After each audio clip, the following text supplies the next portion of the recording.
gentlemen, welcome back to the podcast. Welcome back.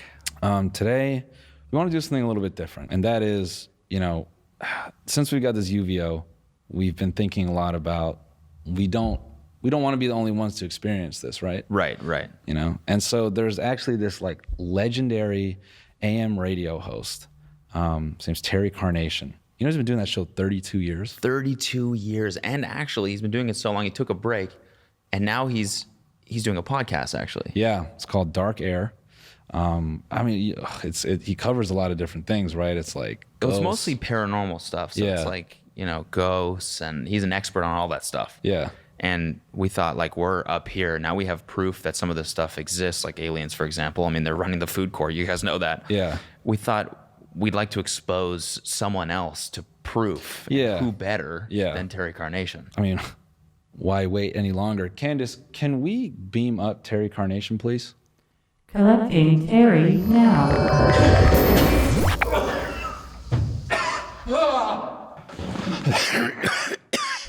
Yeah, it's always got that weird. It does. I know. Cough. It's a little jarring. It's a little bit jarring. We don't blame you if you're a little bit thrown off by that. Yeah, sorry. It's Where the fuck am I? well, okay. You know what a UFO is, right? Yes, I am aware. Right. So we got this, and just because a little bit younger, we decided to call it a UVO, unidentified vibing object. Oh, where are our manners? I'm so sorry. I don't Cody, speak millennial. Noel, we are TMG, and we also run a podcast, but we do it from space. And so we beamed you up here just to... Yeah. I'm in outer space. Yes. We're floating on planet Earth. Yeah, it's I know. Be ye alien or humanoid. Oh, us? Oh, we're definitely human. We're human, for sure. For sure. I mean, like I said, this is a podcast, and so this is a human podcast. Are you saying aliens couldn't participate in a podcast? Oh, they definitely could. How do I know that you're not an alien in human form? That's a good question, actually. What can humans do that aliens can't? I can do this? No. Aliens can probably do that, huh? Yeah. Yeah. If you are aliens, I know what happens on board alien ships to humans. What's that? What? I just want to say that I understand that you need to do what you need to do, so go ahead and do it. He thinks we're gonna go in his ass. Oh, probing. That's kind of like a meme. Anal probes are real, have been verified in thousands of abductees. I mean, We don't have any probes. Yeah, we on don't the ship. have any We've probes. never probed. I see many things you could probe me with. oh yeah, Mannequin fingers. yeah. I guess. There's a bowling trophy. Matter of fact, we should show him the fuck it. There is this. Oh dear Lord! But we've never probed. This is a prop. We've never probed used anyone it. with this. We've Swear. never used it. Yeah, swear. Swear. We're not a probing. This isn't a probing thing. I just have to say, upon seeing what's this entitled? This is called the Fuck It. It's like a Bop It, but with sex toys. Yeah. It's got a lot of different maneuvers. Just kind of. Yeah, there's a number of different options there. Yeah. Mm-hmm. I just want to say that if you need to probe me, I'm on board. Let's do this. Let's get ready. Oh, I mean, it's not. No, I'm just saying I'm a willing participant. So you want to be probed? I wouldn't say I want to be probed, but I've always wondered what it would be like. I've heard so many stories. From who?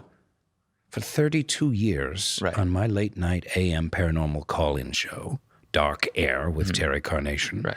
I have heard hundreds of stories of a middle-aged man driving through a cornfield late at night in Kansas. All of a sudden he hears a noise. He sees a bright white light surrounding his Ford F-150, and all of a sudden the car stalls, and he's sucked up into some kind of interstellar vortex, finds himself on an alien ship. He is then summarily probed in his anus. Now, I have never been sure why aliens are so obsessed with the human anus. I mean, if you wanted to look around inside of a human body, you could go in through the mouth. That's true. I mean, there are those guys that we met like a few weeks ago. I mean, they go through both. Does that involve that? Not this. Device? No, they got a special other device. It's crazy. They go both. DP, double probe. Yeah. Oh, It's brutal. what galaxy are they from? Morgellon 5. Oh, I'm not familiar, but that sounds intense. I have to say that if you need to go in both orifices, I too am ready for that. No, we, this is would you say you've heard a ton of stories? Would you say it's a prerequisite for us? Like, should we be probing all of our guests? If you want to be taken seriously, I think that every interview should begin with an anal probe. I mean, okay, I guess Kyle, can we get an anal Candace, probe? can we get an anal probe flown in? Candace, Yes. anal probe. Ordering off of Amazon. It takes a while to get here. Is though. it on Prime? What's the delivery? SpaceX. Oh, SpaceX. SpaceX? Yeah. It Yeah, takes they a couple bring light. it. They're Yeah. doing Couple light deliveries years, for though. Amazon now. Yeah. Oh, excellent. All right. So I'm going to just go with the fact that you're not aliens and I'm not getting probed. Whew, dodged a bullet there. Dodged a probe. Rather. Would you say, as far as your paranormal experience, where would you classify aliens in sort of this, space? Like, would you call this more paranormal, or would it be more of its own thing? Well, I think people misunderstand the word paranormal. Anything paranormal is just outside of the normal. Gen Z podcasters inhabiting an orbiting space station who may or may not be aliens. This is outside of the normal. So unidentified flying objects, it incorporates something strange you might have seen. Certainly there's cryptids like Loch Ness Monster and Bigfoot and the Chupacabra, the swamp ape. And it certainly involves the spectral and supernatural, ghosts, specters, the undead, evil, the possibilities of satanic forces at work in the world. As a Gen Z podcast, which would you mentioned the swamp ape? You said Yes. Yeah. Out of all the paranormal characters, I guess, which do you think is the most lit? When you say lit, do you mean woke? No, lit is like Lit is like it's like lit. Explain lit. it's tight. It's like awesome. Tight like an anus or No, Like cool. cool, I understand. Okay. yeah, cool. Yeah, cool. So cool is lit. Yeah. But lit is not woke. No. No. The most lit. Let's I'm going to go with demonic possession. Okay. Yeah. Demonic possession. When you are encompassed by some kind of satanic force that which inhabits your body, it doesn't get more lit than that. Have you ever, It's true. you ever totally partied fair. with someone who's been possessed? That's totally fair. Yeah, They go yeah. ape shit. Yeah, they definitely go wild. Swamp yeah. ape shit. Yeah, It's swamp ape shit, exactly. but not to be confused with like literal swamp ape shit, because that's like a whole other. That is Yeah, just that's- foul. I've smelled swamp ape shit before, and believe me, you do not want to go there. However, it makes an excellent mulch. Maybe we could get some of that mulch if we. Oh, we should beam up a swamp ape next time and probe it. If we can find one. I mean, that's true. Oh, they're there. Are they? They are, yeah, right down there, Everglades. Ah. You mentioned paranormal experiences, and we're talking a lot about anal probing. Do ghosts ever, probe someone, perhaps in their ass? Have you heard of any stories like that? You're obsessed with the human anus. He's not an alien. Let me say that spectral forces can interact with humans in many different ways. We had an episode recently where a young gentleman had a ghost of a woman, and her name happened to be Karen. Karen the ghost inhabited his house, and she started, passive-aggressively controlling him, trying to get him to lose weight. If he would go for a second bowl of cereal in the morning, she would push the bowl onto the floor and would shatter in front of him. Wow. She would roll the yoga ball out from the garage as kind of a hint, maybe get your ass into shape. They ended up in a relationship. Wow. And they were fully sexual with one another. And And it's a ghost? it is a ghost, yeah. How do you be sexual with a ghost? Yeah. Oh, he's gonna. Oh.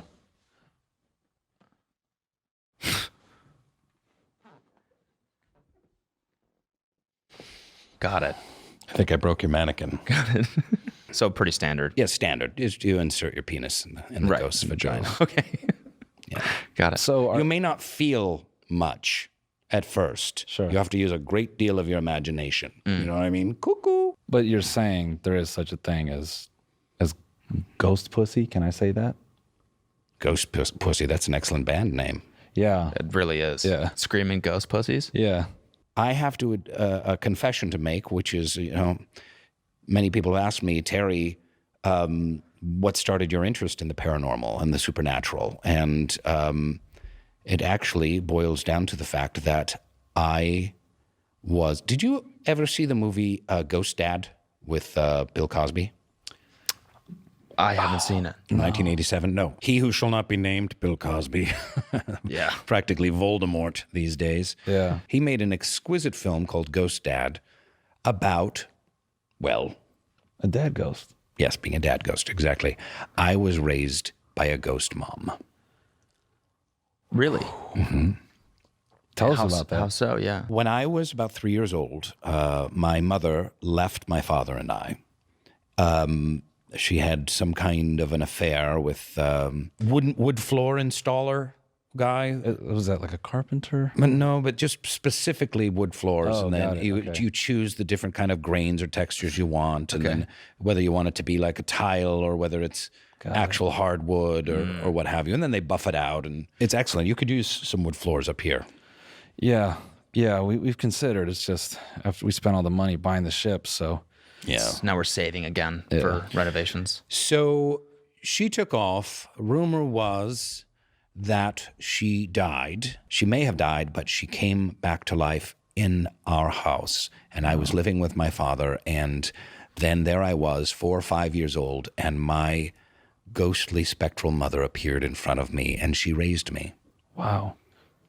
Did you find that as you got older and as you were a teenager, did you find it hard to sort of do typical teenager things, like maybe you want to sneak out, hang out late, It was challenging. It was definitely challenging. I mean, we had a beautiful relationship. The most difficult thing was how everyone doubted us. No one believed that she was real. My father thought that she was some kind of imaginary friend, Dr. Schneiderman was convinced that she was some kind of figment of my imagination. That's not And it's not fair. No. And I know she was real, and we laughed together. We would hug, and she would make blueberry pancakes for me every morning. Well, what's your favorite, Terry? Blueberry pancakes coming right up. Now, it was a little awkward. She didn't have hands. Right. Because she was spectral. She couldn't pick up the spatula. Right. Right. So I would have to make them for us. Oh, okay. But she did my laundry, which I would have to do. Right. But she Right, was 'cause she doesn't really have hands, but- she was really doing it. Her hands would go Right. right through the socks and right through the meundies. And Did you ever get bullied at all for having a ghost mom? I feel like, with classic teen embarrassment, Yeah. Drop me off around the corner, Mom. I did. I don't want my friends saying you're a ghost. in a similar way that Carrie was often mocked, I was grossly humiliated growing up. Yes, I was tormented. People call you what? They called me, you foul-smelling rat. Oh. You disgusting, bloated, misshapen, homunculus. They were very articulate. Yeah, You children. sound like smart Seriously. kids. Yeah, they were Smart very kids. well-read. Seriously, a lot of big words. Yeah, they used a lot of big. Did you go to advanced school, or- language? I think it was a good school. Okay, Yeah, that's it was a good. good school. We read a lot of big books. We were reading Moby Dick in junior high school. So they were like, "Avast ye, you foul, lampooning, jestard." But But it hurt. It cut to the bone. Yeah. You can imagine someone with a razor sharp wit hurts, but if they're razor sharp with wit and like penmanship, like language. Yes. Seriously? That's like I would double get app. notes pinned to my locker that was on parchment that had been written in with quill. Really? Yes. calling Just you an homologous. homunculus abomination.